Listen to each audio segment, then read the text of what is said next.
அன்பு சொந்தங்களுக்கு அஸ்ஸலாமு அலைக்கும். வாங்க வீடியோக்குள்ளே போகலாம். இன்றைக்கி நம்ம இந்த எலும்பு வச்சு எலும்பு சூப்பு எப்படி செய்கிறதுன்னு தான் பார்க்க போகிறோம். பாருங்கள், அதுக்கு நெஞ்சு எலும்பாக ஒரு 1/4 கிலோ எடுத்திருக்கோம். இதை நல்லா இப்போ கழுவி மஞ்சத்தூள் போட்டு கழுவி க்ளீன் பண்ணி வச்சுருக்கோம். இதுக்கு என்ன மசாலா போடலான்னு பார்க்கலாம். பாருங்கள், இது பூரா அரைக்கிறதுக்கு ஒரு துண்டு இஞ்சி, ஒரு முழு உளுதண்டி சைஸ் பூண்டில் ஒரு 10-15 இருக்கும், அதில் பல்லு மாதிரி, 1/2 ஸ்பூன் மிளகு, 1 ஸ்பூன் ஜீரகம், கொஞ்சம் பட்டை, 2 கிராம்பு, 3 ஏலக்காய். இதோடு சேர்த்து நம்ம கசகசா வறுத்து அரைக்க போகிறோம். வாங்க பார்க்கலாம். பாருங்கள், இந்த கசகசாவை மட்டும் நம்ம வறுத்துக்கலாம். ஏன்னா கசகசா அரைப்படாது, அதனால் கொஞ்சம் லைட்டாக வறுத்துக்கலாம். வறுத்துட்டு நம்ம தக்காளி இந்த மசாலாவோடு சேர்த்து தக்காளியும் போட்டு அரைச்சிக்கிட்டோம்னா நல்லா வலுவலுன்னு அரைஞ்சிரும். நல்லா லைட்டாக வறுத்துக்கலாம். அப்படி வறுக்கலைன்னா கொஞ்சம் நம்ம சுடுதண்ணியில் ஊற போட்டோம்னா நல்லா அரைஞ்சிரும்.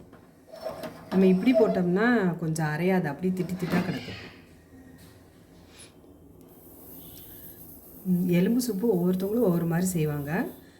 இந்த மாதிரி ஒரு முறை ட்ரை பண்ணி பாருங்கள், ரொம்பவே நல்லாயிருக்கும். வாசமாக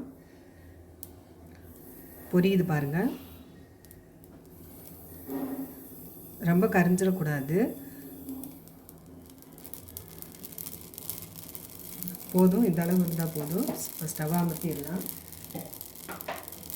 பாருங்கள், அதில் இப்போ நம்ம என்னென்ன போட போகிறோன்னா கசகசா, அது கூடயே நம்ம 2 தக்காளி பழத்தில் 1 தக்காளி போட்டு அரைச்சிக்க போகிறோம். ஏன்னா மசாலா அரைகிறதுக்கு தக்காளி போட்டால் தான் நல்லா அரையும், இல்லாட்டி கொஞ்சம் அரைப்படாது. பாருங்கள், இப்போ நம்ம எடுத்து வச்சுருக்க எல்லாத்தையும் போட்டுக்கலாம். அவ்வளோதான். இதுக்கு மிளகாத்தூள் லைட்டாக கொஞ்சமாக தான் போடணும், ரொம்ப போடக்கூடாது. ஏன்னா சூப்புக்கு எப்போவுமே மிளகு காரம் மட்டும்தான் இருக்கணும். பாருங்கள், எந்த அளவு போடுறோம் பாருங்கள், இந்த அளவு தான் போடுறோம்.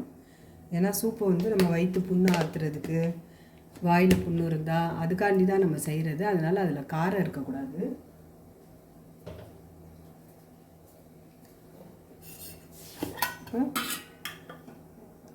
மஞ்சத்தூள் கொஞ்சம் போட்டுக்கலாம்.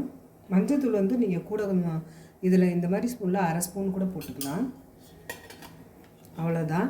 இன்றைக்கி நம்ம இது மட்டும்தான் வச்சு சூப்பு வைக்க போகிறோம். இதை அரைச்சிட்டு வந்துடலாம். பாருங்கள், நம்ம அந்த மசாலா நல்லா மை போல் அரைச்சிட்டு வந்தாச்சு. பாருங்கள், இப்போ அது எப்படி செய்யலாம். இப்போ ஒரு குக்கரை அடுப்பில் வச்சுருக்கோம். பாருங்கள், ஒரு குக்கரை அடுப்பில் வச்சு காஞ்சிருச்சு. இப்போ கொஞ்சமாக எண்ணெய் ஊற்றிக்கலாம், நல்லெண்ணெய். இதுக்கு நல்லெண்ணெய் ஊற்றினா தான் நல்லாயிருக்கும்.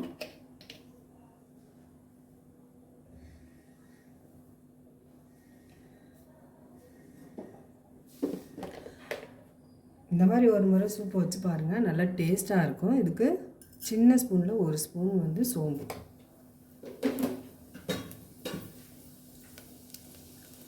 கொஞ்சம் கறிவேப்பிலை,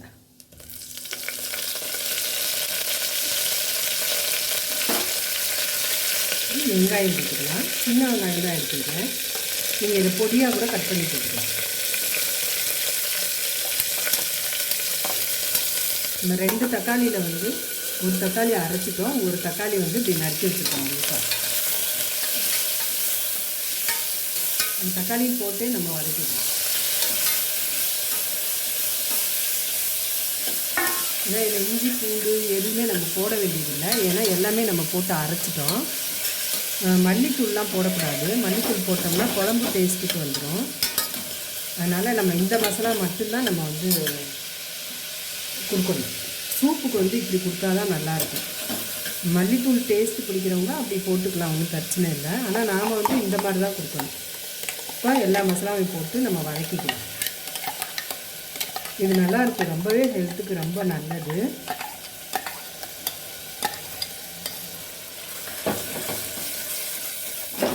பாருங்கள், நல்ல வாசமாக இருக்கும். நம்ம காரமே யூஸ் பண்ணிக்க பாருங்கள். இதில் கொஞ்சோண்டு தான் மிளகாத்தூள் போட்டிருக்கோம், அதுவும் அந்த மிளகாத்தூள் காரமே இருக்காது. இப்போ மசாலாவை நல்லா பச்சை வாடை போகிற அளவுக்கு வதக்கிக்கலாம்.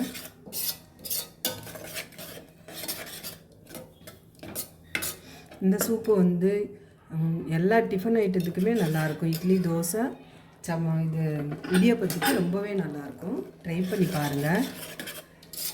நல்ல குழந்தைங்கள்லாம் ரொம்ப ஹெல்த் வீக்காக இருந்தால் இது வந்து நெஞ்செலும்பு தான் பாருங்களேன். நெஞ்செலும்பு இந்த மாதிரி நல்லி எலும்பாக இருக்கும் பாருங்கள், உள்ள சதைப்பிடிப்பா. அந்த எலும்பாக வாங்கி நல்லா சூப்பு போட்டு நம்ம குழந்தைங்களுக்கு கொடுத்தோம்னா அதுகளுக்கு நல்லா முட்டி எலும்புலாம் நல்லா ஹெல்த்தாக இருக்கும், நல்லாவும் இருக்கும். பிள்ளைங்களும் நல்லா சாப்பிடுங்க காரம் இல்லாதனால. ரொம்ப ஹெல்த்துக்கு வந்து ரொம்ப ரொம்ப நல்லது இது. சின்ன குழந்தைங்களுக்கெலாம் அப்போ வந்து இப்படி தான் கறியை விட எலும்பு தான் வாங்கி வாங்கி சூப்பு போட்டு கொடுப்பாங்க. அதுதான் குழந்தைங்களுக்கு வந்து நல்லா ஹெல்த்தாக இருந்துச்சு. இந்த பிள்ளைங்களுக்கு இந்த கால் கீழே கீழே ஓடுதுங்க, விளையாடுதுங்க, அதுகளுக்கெல்லாம் ஸ்ட்ரென்த்துக்கு வந்து நம்ம கறி தான் சத்துன்னு நினைக்கிறோம். ஆனால் கறியை விட எலும்பில் தான் சத்து அதிகமாக இருக்குது. இது வந்து நெஞ்செலும்பு. நீங்கள் இந்த நல்லி எலும்பாக வாங்கி சூப் போட்டு கொடுக்கலாம். இரத்த அணுக்கள் கம்மியாக இருக்குது பாருங்கள், அவங்களுக்கு வந்து இதெல்லாம் நாங்கள் டெஸ்ட்டு பண்ணது. இந்த மாதிரி முட்டி இந்த மாதிரி இருக்கும் பாருங்கள். இந்த உள்ளக்க வந்து நல்லா நம்ம கடையில் சொல்லி வச்சு வாங்கினோம்னா நல்ல பெருசாக சதைப்பிடிப்பாக உள்ளதாக இருக்கும். இது வெள்ளாட்டு கறி இது, அதனால சின்னதாக இருக்குது. நீங்கள் அந்த மாதிரி வாங்கி நீங்கள் சூப்பு போட்டு கொடுத்தீங்கன்னு வைங்க, குழந்தைங்களுக்குலாம் ரொம்ப ரொம்ப ஹெல்த்தாக இருக்கும். பெரியவங்களும் சாப்பிட்லாம். இதில் கொழுப்பெல்லாம் அதிகமாக இருக்காது பாருங்கள். இப்போ மசாலாவை நல்லா வதக்கிடலாம். பார்க்கலாம் அவங்க. இப்போ பாருங்கள், மசாலா ஓரளவுக்கு நல்லா வதங்கிடுச்சு. நம்ம கறி போட்டு வதக்கிறப்ப, இந்த எலும்பு போட்டு வதக்கிறப்ப மிச்சம் இதுவும் வதங்கிடும். இப்போ போட்டுக்கலாம். பிஸ்மில்லாஹ் பண்ணுறேன்.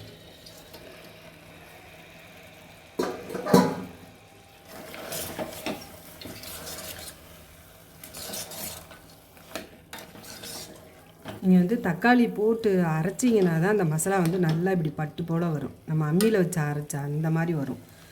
வெறும் மசாலா அரைச்சா ரொம்ப குட்டி ஜாராக இருந்தால் அரைஞ்சிரும். இந்த மாதிரி பெரிய ஜாருக்கெலாம் வந்து அது கூட ஒரு தக்காளி போட்டிங்கன்னா, நம்ம எடுத்து வச்சுருக்க தக்காளியிலே ஒரு தக்காளி போட்டிங்கன்னா நல்லா இந்த மாதிரி மைய அரைஞ்சிரும்.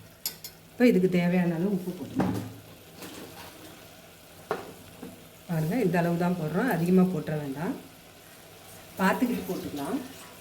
சூப்பு தானே, நம்மளை இறக்குறப்ப எவ்வளோ தேவைப்படுதோ அவ்வளோ போட்டுக்கலாம்.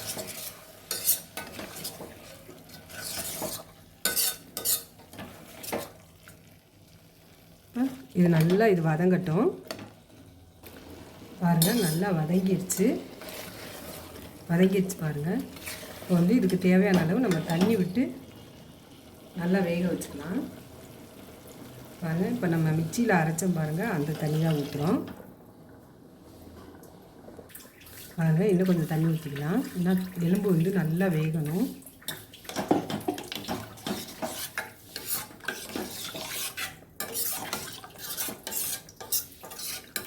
இந்த அளவு வச்சுருக்கோம். நம்மளுக்கு வேணும்னா நம்ம சுடுதண்ணி வச்சு கூட ஊற்றிக்கலாம். ஏன்னா ரொம்ப வச்சிட்டோம்னா குக்கர்லேருந்து பொங்கி வர ஆரம்பிச்சிடும். கலர் பாருங்கள் எப்படி இருக்குன்னு. நம்ம தக்காளி இதெல்லாம் அரைச்சி ஊற்றினோம் பாருங்கள், அதனால் கலர் வந்து நல்லா டார்க்காக இருக்குது. மஞ்சத்தூள் தக்காளி அரைச்சி ஊற்றின கலர் தான், காரம் இல்லை. இதை வந்து இப்போ மூடி போட்டு ஒரு 4 விசில் விட்டுக்கலாம். உங்கள் குக்கரில் எப்படி இருக்குமோ அந்த மாதிரி விட்டுக்கலாம். நீங்கள் ஒரு முறை இப்படி ட்ரை பண்ணி பாருங்கள்.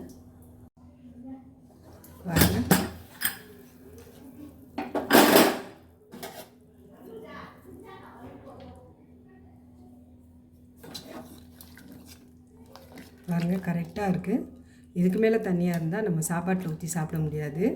இடியப்பத்தில் ஊற்றுறதுக்கு இதுதான் நல்லாயிருக்கும். நல்லா வெந்துடுச்சு பாருங்கள், நல்லா வெந்துடுச்சு. ஆனால் கரையலை, நல்லா முழுசாக தான் இருக்குது. அவ்வளோதான். பாருங்கள், இதில் வேறு பாத்திரத்தில் மாற்றிடலாம்.